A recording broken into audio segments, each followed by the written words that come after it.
y'all, welcome back to my channel.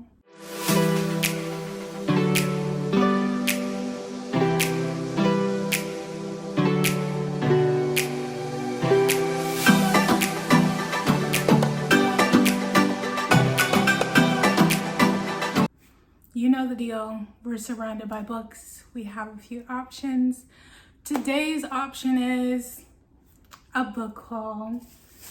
So I visited my lovely McKay's and found some great books. A lot of books I've been wanting to get but just couldn't find in stores.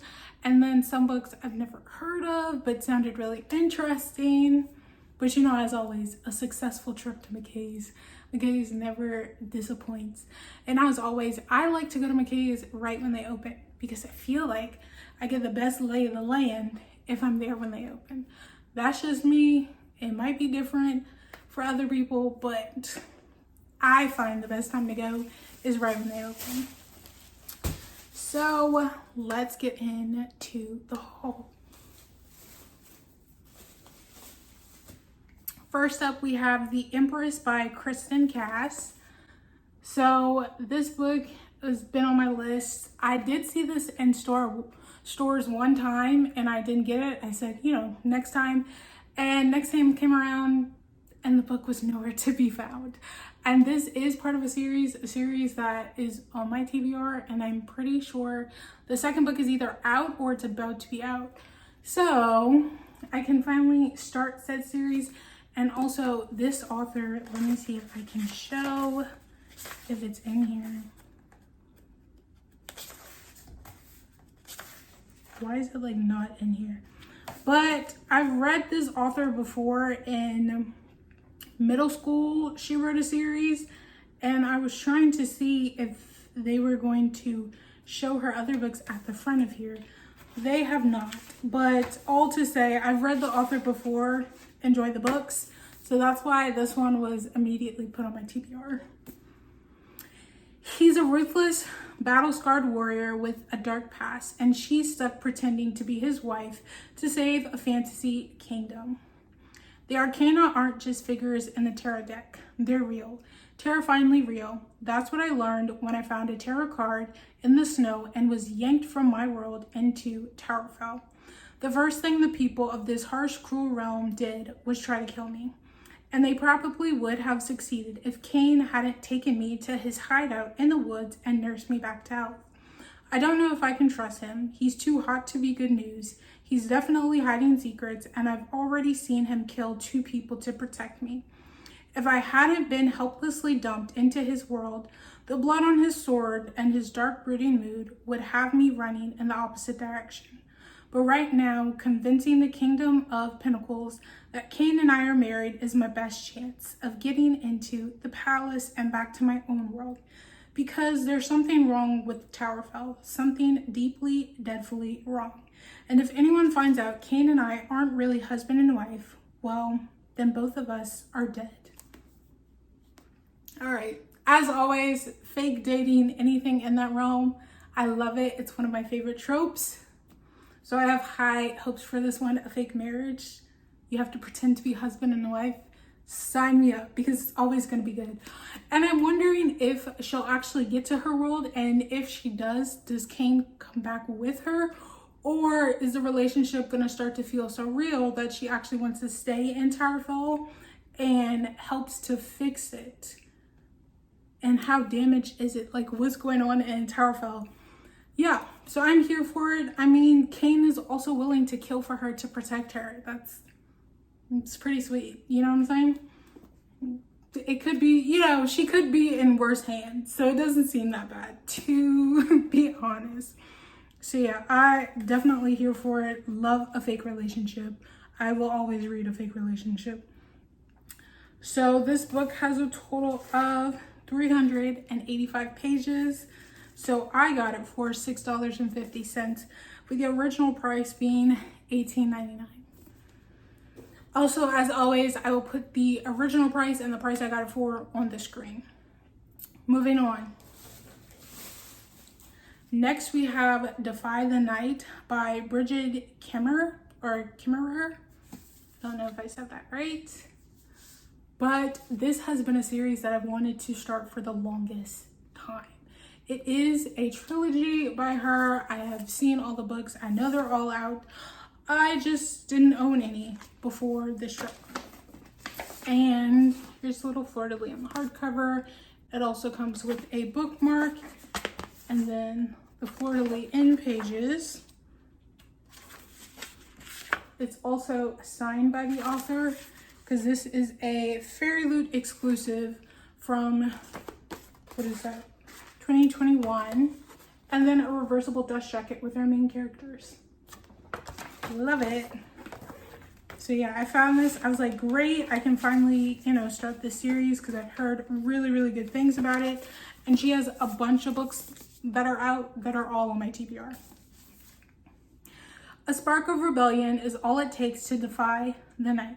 The kingdom of Kandala is on the brink of disaster. Rifts between sectors have only worsened since a sickness began ravaging the land.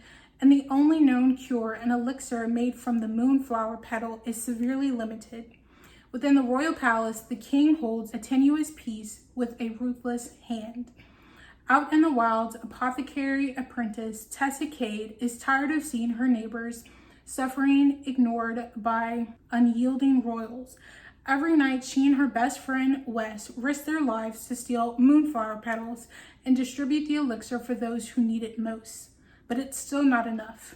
As rumors spread that the cure no longer works and sparks of rebellion begin to flare, a particularly cruel act from the king's justice makes Tessa desperate enough to try the impossible, sneaking into the palace. But what she finds on the inside makes her wonder if it's possible to fix Kandala without destroying it first. From New York Times bestselling author Brigid comes a brand new blockbuster fantasy series about a kingdom divided by corruption, the prince desperately holding it together, and the girl ready to bring it all crashing down. So they mentioned the prince. So obviously something between our girl Tess and the prince might happen, but then there's also her best friend Wes, which he was mentioned. So obviously he's going to have a prominent role as well, but that makes me wonder who is pictured in the character arc with Tess. Is that Wes or is that the prince? And what's going on? How can she fix Kandala without destroying it? Also, if the moonflower petal cure doesn't work anymore, what can they do to help the people of Kandala? And obviously it's going to be a journey because it's a 3-book series. So we shall see what happens. I am intrigued nonetheless. And then we have a total of 442 pages. I got it for $10, and because it's a Fairy Loot exclusive, I have to find the price. Moving on. Never the Roses by Jennifer K. Lambert. This has been on my TBR, but once again, this was a book, even when it was released, I didn't see it in stores whatsoever. So I was like, am I never gonna get this book? Like, what's the case? So I found it and I grabbed it immediately because it has been on my list, but I genuinely couldn't find it anywhere in stores. It was kind of crazy. Like, it just never hit the shelves. So this was an exciting find for me. And on the front, it says, Unstoppable War, Unspeakable Sins, Impossible Love. All right. All she wanted was one look at the library of her greatest enemy. And after a lifetime of being wielded against each other, they finally meet. The dread sorceress, Onera, has retired. She's exhausted from fighting the endless wars of kings and queens and has long accepted that her death is near. Alone at last, but for a few uninvited companions, a near mythical wolf, a goddess avatar, and a feline that embodies magic itself, Onera realizes that she's bored. On a whim, or perhaps at the behest of fate, she makes an unlikely trip to the most extensive library in existence, the home of her most powerful rival, the sorcerer Steranos. I don't know if I said that right. By recklessly stealing a book from him, Onera inadvertently initiates a forbidden correspondence. Taunting notes and clever retorts reveal a connection neither has found nor could ever find in any other. But Inera soon learns that Styranos, bound to a vile king, is tasked with waging war on the queen she once served. Her relationship with him is far too dangerous to pursue despite their mutual desire, and yet Inara can't seem to stay away. A bond with Styranos could light the long extinct flame of life within her, or it could destroy her entirely. So obviously they're at opposite ends of this war or whatever, and they still kind of found an interest in one another. And it seems like, you know, through the books or whatever, they're writing little notes, there's some banter going on between them, sparks ignite. But now, you know, she finds out that he is in this contract, whatever, with this king, but he probably doesn't want to be, but he kind of has to be. And that king is going against the queen that she was once serving with or working with or whatever. So it makes it a little awkward to be in a relationship with him, but I think obviously feelings are going to overcome that, and they'll probably work together so the king and the queen don't have this war. That's what I'm thinking. I'm also not sure if this is a series or a standalone, because it seems like it could be a pretty quick read. So, I mean, we'll see. It's, again, interesting enough, and it has been on my list. So I will, in fact, eat it up, probably. Yeah. All right, a total of 352 pages, so not super thick. The price I got it for was $6, with the original price being $32.99. Next up,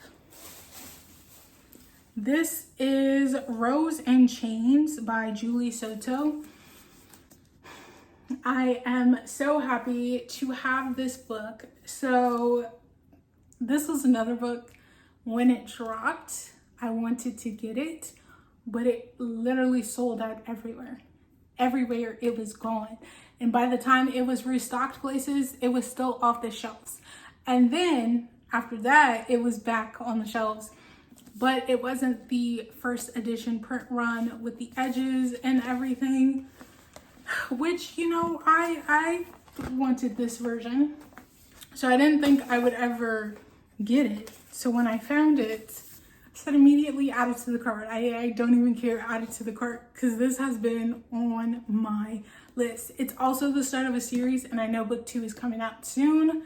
So yes, very, very excited to have found an edition of this book. The war is over, the dark forces have won, and the hero who was supposed to save them is dead. The prophecy lied. They were supposed to win this war. Instead, Bryony Rosewood watches shattered and grief-stricken as her brother is killed, her kingdom falls, and her home is overrun by their enemies.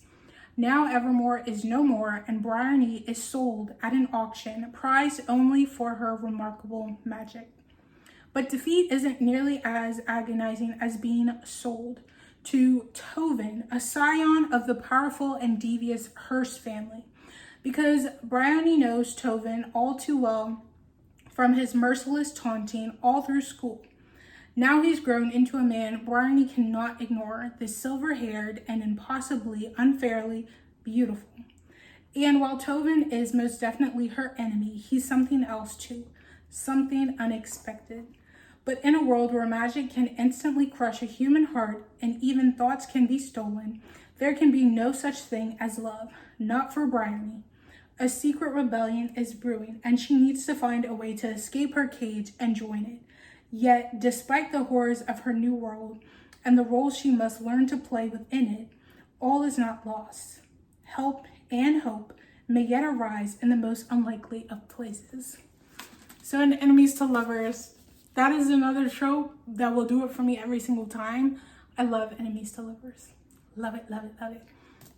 So I have really, really high hopes for this one.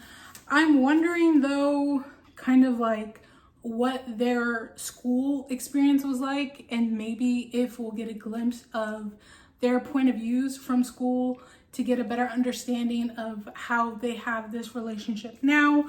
I also want to know like what type of magic Bryony has that she's being, you know, sold for her magic. I understand this is a world where magic can do a lot of things, but why is her magic so special? And of course, Tovin is working with this Hearst family. Like, who are they? What's kind of like their ranking in this world? Were they the family that overthrew Bryony's family? Like, what's going on with that? So yeah, I mean, we shall see. I love that Bryony and Tovin know each other previously, and I think that's going to help grow the relationship now. But yeah, love me some enemies to lovers. And it may or may not end on a cliffhanger. Yeah, so it says this book is coming in 2026. So probably by the end of this month. Yeah, summer 2026. So it has a total of 444 pages. I got it for $18.50 with the original price being $32. Moving on. The Last Hour Between Worlds by Melissa Caruso. So this is a book I had never heard of, but it sounded really interesting, and also it was very eye-catching. It's like fantasy and time travel with a little bit of romance. That is good to me. Also, so y'all can see like how pretty it is. Right? And then our main characters. Like how cool is that? And then it's also signed by the author. All right.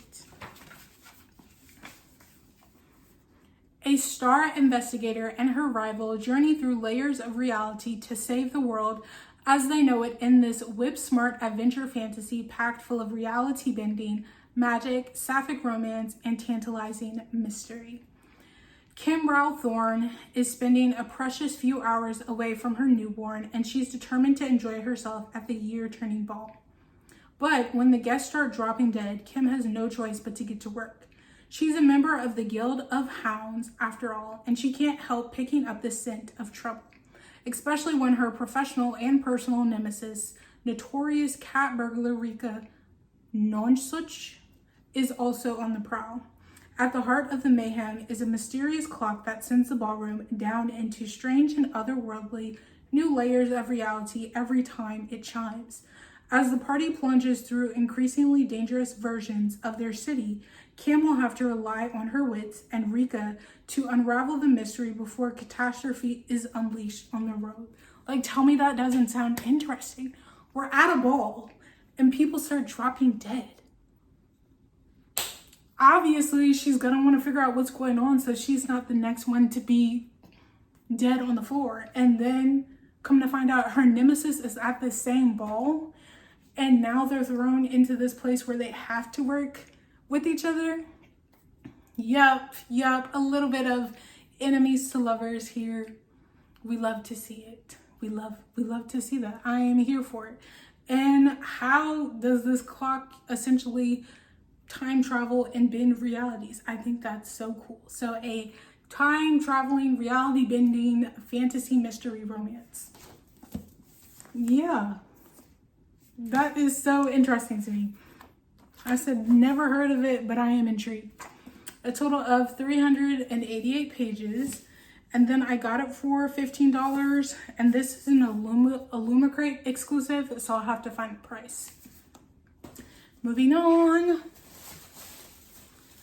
This is A Curse of Shadows and Ice by Catharina Maura.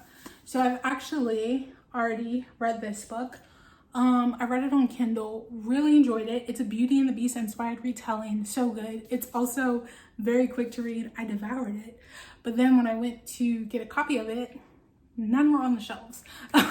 So I found one, immediately grabbed it because I knew I really enjoyed this book and wanted a copy of it. It's so good. All right. A deliciously seductive Beauty and the Beast retelling about a cursed emperor living in shadows, a kingdom frozen and dying, and the princess who could set them all free. The kingdom of Althea has taken almost everything from Arabella, Her mother, her happiness, her sense of self. All it's giving her in return is the shame of being the unwanted daughter, the princess no one notices. Then the most powerful man in the realm, known for his ruthlessness, demands Arabella's hand in marriage. Too late, she learns that he and his land are cursed. And now she's married to a beast. There's everything to fear about Felix Osiris, his powerful alchemy, his miracle temper, and the shadows that seem to slither through his very blood. When Arabella discovers she's destined to break the 200-year-old curse of ice and perpetual darkness in which his empire has been caught, she knows her life depends on playing the role her new husband expects. She'll pretend she's strong, she'll pretend she's brave, but nothing about her magnetic husband is what she expected, and her feelings for him begin to turn from bitterness to burning desire. Yet not even his shadows can obscure the truth that the Shadow Emperor is truly a monster, and so is she. I'm not going to dive into it because I already know how the book goes down. I loved it, really enjoyed it. It was such a good read. It was a quick read, hooked me in from start to finish. So there you have it. It has a total of, let's see,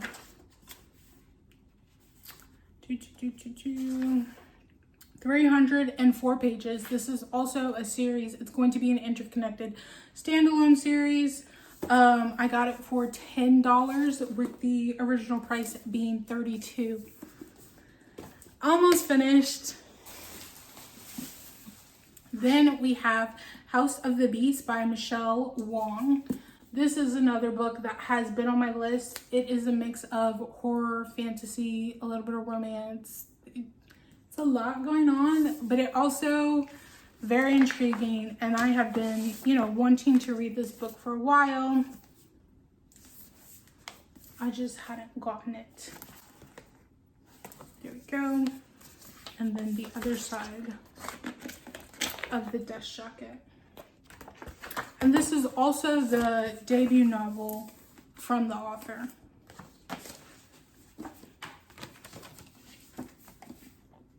Step into the House of Beasts and this stunning dark fantasy debut from the Legend of Korra graphic novel illustrator Michelle Wong, about a young woman who strikes a deal with a mysterious and alluring god to seek revenge on her aristocratic family, featuring illustrations throughout by the author. Born out of wedlock and shunned by society, Alma learns to make her peace with solitude so long as she had her mother by her side. When her mother becomes gravely ill, Alma discovers a clue about her estranged father and writes a message begging for help. Little does she know that she is a bastard of House of Avera, one of the 4 noble families that serves the gods and are imbued with their powers, and her father is a vessel of the dread beast, the most frightening god of all, a harbinger of death. In a desperate exchange for her mother's medicine, Alma agrees to sacrifice her left arm to the beast in a ceremony that will bind her forever to the house and its deity. Regardless, her mother soon passes, leaving Alma trapped inside the Avera's grand estate, despised by her relatives and nothing but a pawn in her father's schemes. Now vengeance is the only thing that keeps Alma going, that and the strange connection she has with her god, a monster who is constantly by her side, Eldris being taking the form of a beautiful prince with starlight hair whom only she can see. He tells Alma that she has been chosen to bring change upon their world, and with his help, Alma plots a perilous journey to destroy the house that stole everything from her. A gripping fantasy novel marked by divine rituals, intense combat, and twisted romance. House of the Beast is a tale of revenge, resilience, and the power of love to see through the darkness. Okay, I'm wondering if this prince figure thing that only she can see, if it's gonna end up being the deity. And that's why they have some type of strange connection. And also, if you can see in this character art, this is how she lost her arm, and it looks like she has some kind of metal arm, which I think is really cool. I'm wondering, of course, she was a child out of wedlock and her family shunned her for whatever reason, but now she's coming back. in a way, I'm wondering if she's going to have more powers than the current family. Or maybe she had more powers from the jump and that's how she got shunned or something. I don't know. I want to see how that's going to go down. And I also love that she's going to get revenge for her mother, because I would have done the same thing. Very valid. I'm here for it. Sounds intriguing. It has a little bit of everything, fantasy, and also this is one of the illustrations. Fantasy, romance, a little mystery, some drama. Sign me up. The total page count is 450 pages. I got the book for $10 with the original price being $34. Last book. This is Goddess of the River by Vaishnavi Patel. I don't know if I said that right. This book has been on my list for a while, but I've never seen this version of it. So I was like, what even? So pretty. And they actually had 2 copies of this version, but the book has been on my list for a while. I just haven't really seen it in stores. So I finally grabbed it to get on this journey. A mother and a son, a goddess and a prince, a curse and an oath, a river whose course will change the fate of the world. Ganga, joyful goddess of the river, serves a caretaker to the mischievous godlings who roam her banks. But when their antics incur the wrath of the powerful sage, Ganga is cursed to become immortal, bound to her human form until she fulfills the obligation of the curse. Though she knows nothing of mortal life, Ganga weds King Shantanu and becomes a queen, determined to regain her freedom no matter the cost. But in the cruel turn of fate, just as she is freed from her binding, she is forced to leave her infant son behind. Her son, Prince Devavrata, unwittingly carries the legacy of Ganga's curse. And when he makes an oath that he will never claim his father's throne, he sets in motion a chain of events that will end in a terrible and tragic war. As the years unfold, Ganga and Devavrata are drawn together again and again, each confluence another step on a path that has been written in the stars, in this deeply moving and masterful tale of duty, destiny, and unwavering bond between mother and son.